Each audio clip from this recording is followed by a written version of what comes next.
Hello. So, friends, I firstly welcome all students of SIBSC Manmad College Botany subject. I am Professor Dr. S.P. Khairnar.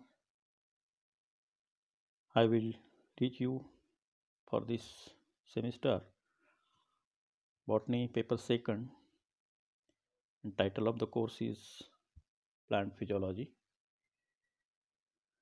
We are meeting since last 6 months of today due to COVID pandemic. It was a very long time to gather, though it is not possible to gather in the classroom, but by the way of online teaching, I am trying to teach this course, plant physiology, to you. And if you have any query, any difficulty, you can ask question on or meet me to the in the college. Okay. The title of the first topic is Introduction to Plant Physiology. Plant physiology is a branch of botany which deals with the study of metabolism or study of biophysical and biochemical reactions taking place in the plant body. Biophysical processes, for example, diffusion, osmosis, plasmolysis, etc., which we have already studied in the last year. While biochemical reactions means processes like photosynthesis, respiration, etc., which also we have already you are familiar with that.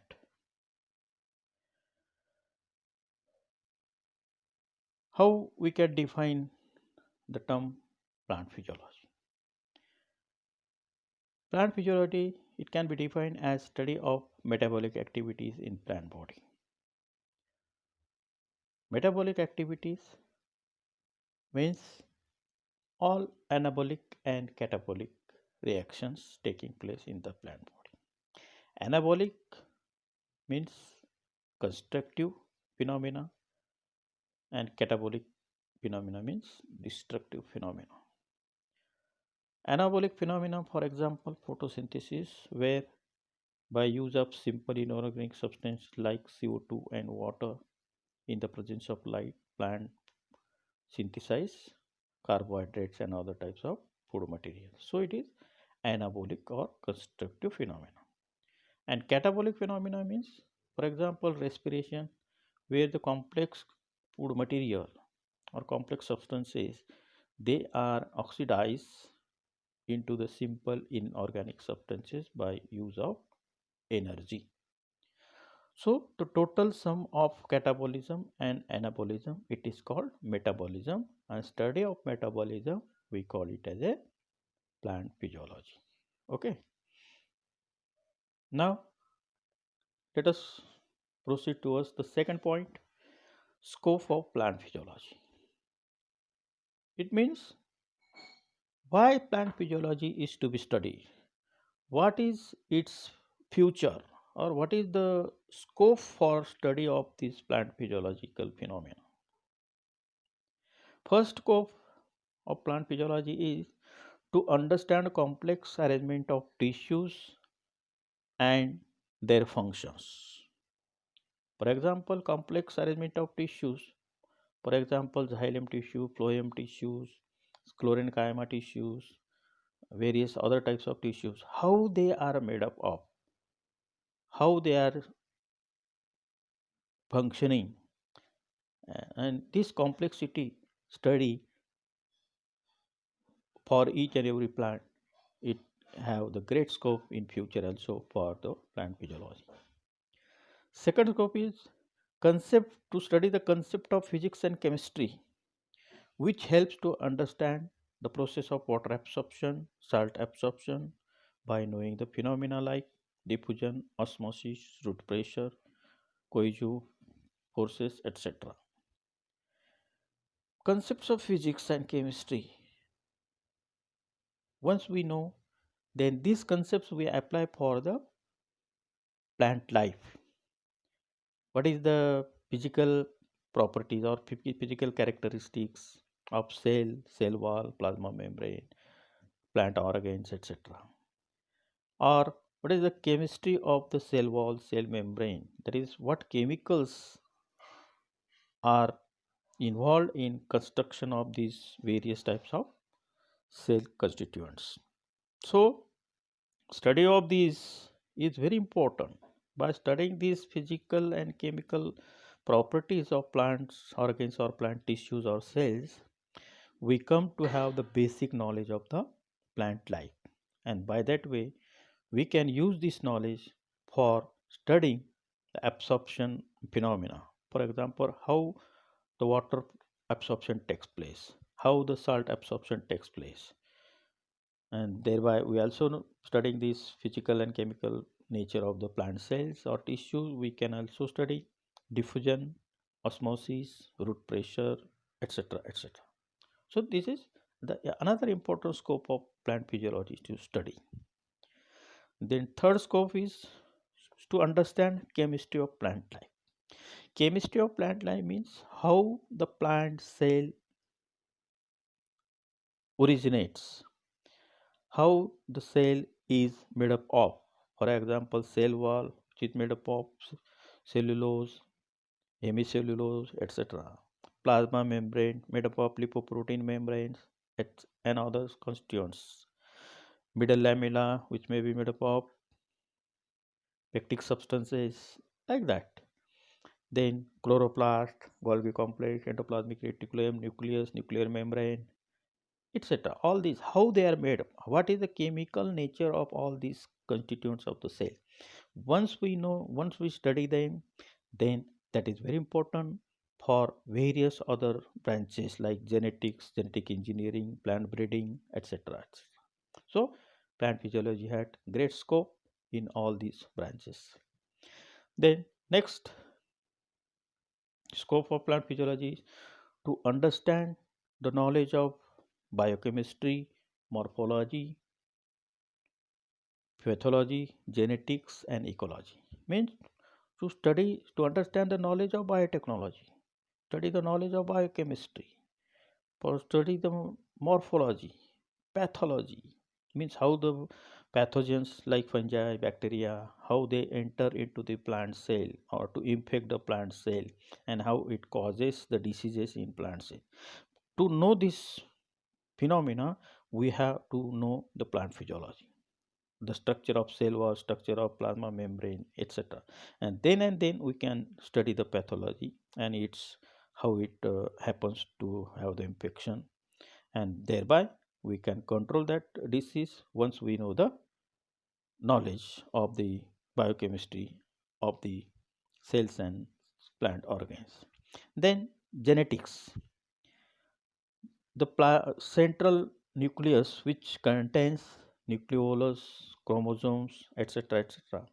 Once we know all these characteristics of these nucleolus, genes, DNA molecules, etc., then we can use that knowledge for modifying the genome of any crop plant, so that we can get a new hybrid variety which is having good characteristics for quality and quantity, so that can also be helpful for us. So physiology had great scope. And then ecology, all plants could not grow in one and the same climatic condition. Specific plant grow in specific climatic condition. This is because specific ecological or environmental conditions are there prevailing.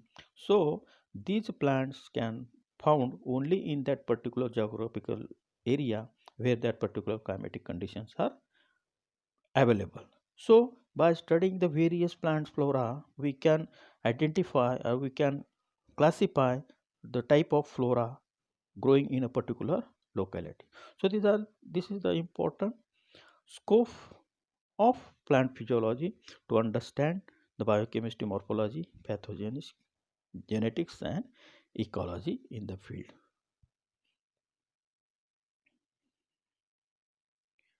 ये भी करेंगे.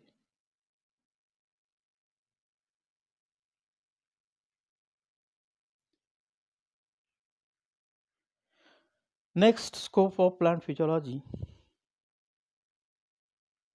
is metabolic aspects in cell organ and in a whole plant or as a microbe. They are very important for getting the optimum product and to improve the efficiency for the productivity. For example, in many plants we find different types of secondary products like alkaloids, tannins, gums, resins, glycosides, etc. etc. And we know these products they are very important, very useful for mankind. So for getting high productivity of these secondary products in plant body, we must know their metabolic phenomena, how they are produced in the cell or organ.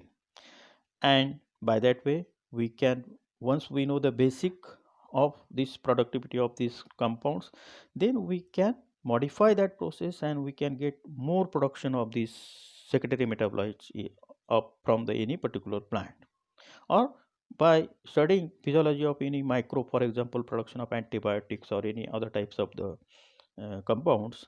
We once we know the physiology of that microorganism, then we can modify that microorganism genome or its physiology, and we can improve the productivity from that particular microorganism. So this is very important significance of plant physiology for the mankind, and by the way the scope of that plant physiology for future research.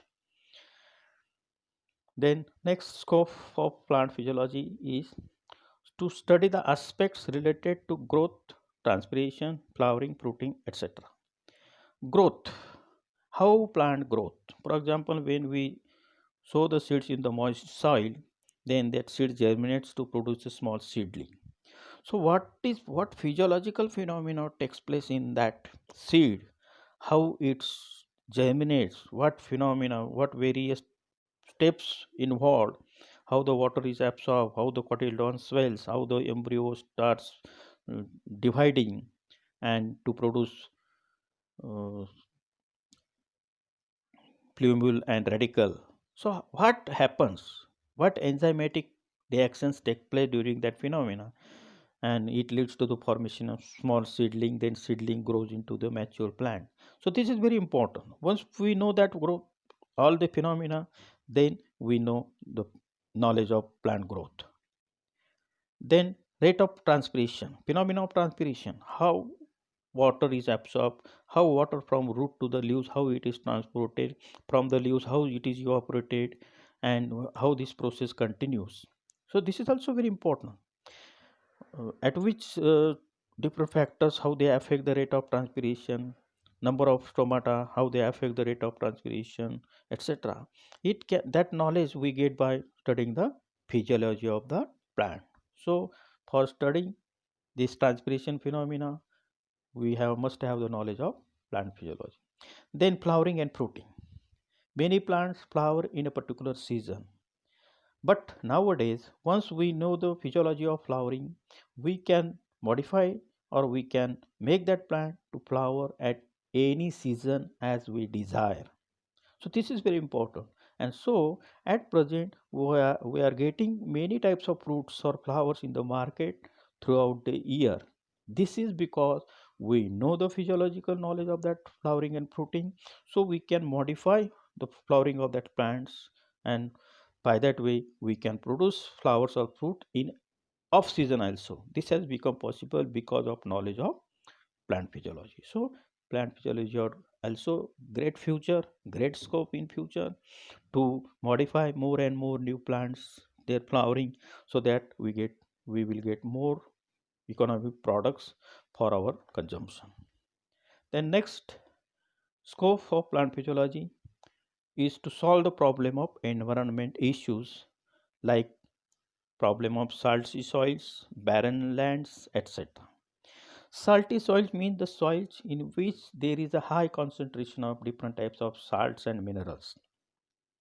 Due to this high salt concentration, these soils at present does not support the growth and development of any plant. So such soils at present they are barren or fallowed, and so every year this problem of this salty or barren soil is increasing day by day in our country, especially in India, especially North India, because of many reasons like high doses of chemical fertilizers, flood, high irrigation doses, etc. So that soils at present they are become barren. So to solve this problem of barren soils, how these barren soils we can make cultivable? For that purpose, once we study the physiology of plants, then we pointed out that some plants can tolerate the high salt concentration in the soil. It means they can grow in that high salty soils. So such a crops or such a plants we can select and we can cultivate them in that salty soil or barren soil, so that they will grow, they will produce economic products, and our problem of barren and salty soils can be solved. So this is very important, another scope of plant physiology for well-being of the mankind. And in last scope for plant physiology is scope in development of biofuels and anti-transpirants. Biofuels, the fuels which are obtained from the biological origin, especially obtained from the biomass or the green plants. Many green plant produces hydrocarbons, and we know these hydrocarbons producing plants they are used for production of biodiesel or biofuel products. And at present these biofuel sources, there is a it is a need of the hour, because fossil fuels they are depleting. So in future there is a great scope for production of the biofuels from the green plant. So once we study the physiology of that biofuel production from the plants, then we can improve that biofuel production, and thereby way these have great scope in uh, for the welfare of the mankind. Then anti-transparents. At present in the agriculture, the major problem is irrigation, non-availability of water for the crop plant. So how we can solve this problem of water availability to the crop plants, especially during the summer season? Many crop plants becomes wilt or get dried because of water scarcity. In such a situation, we have to make that plants to survive or to remain alive in the field even in the high temperature. This is become possible at present because at present we have identified some new biochemicals like anti-transparents. Means these are the chemicals which we spray on the leaves of these crop plants in the field, so that these chemicals partially closes the stomata of the leaves of the crop plants. And as this partially closes the stomata during the daytime, so that the rate of transpiration can be reduced or it may be minimized. And in this situation, the water loss from the crop plant is reduced, and that is very economic, very essential for survival of that plant in the field at very high temperature. So this is also very important scope of plant physiology study for surviving crop plants even in the dry situation. So these are the few important scopes of plant physiology what we have discussed now. Thank you.